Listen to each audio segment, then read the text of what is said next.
Alright, I'm back on a 180 wave video, and basically I'm just going to tell you like tips and tricks for 180 waves. So what you want to do is make sure you brush as often as possible.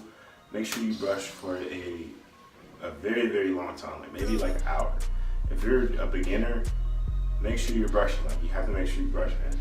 A lot of people are asking for like why they're not seeing results, and they've been doing it for like 2 weeks or something like that. It takes time, but you have to make sure you brush. You have to stay up with your brushing, or your waves are gonna suffer.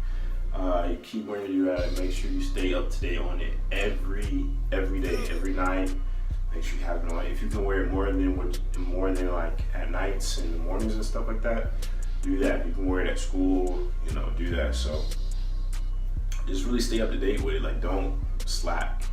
Slacking is gonna make you lose progress. So just make sure you just stay up to date on your waves, man. Just take care of your waves, man. If you take care of your waves are gonna take care of you. So, just stay focused. Just keep trying it, keep learning new waves, keep learning your hair, and keep a brush in your hand. Like you have to make sure you brush. You gotta brush, man. You gotta brush. So you already know. So yeah, just make sure you brush. Keep up to date with it.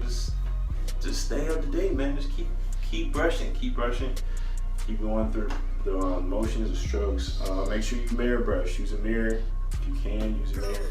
That's always good. And yeah, that's pretty much it. So if you like the video, make sure you like the video. This is the end of the video, and I'll see you in my next video.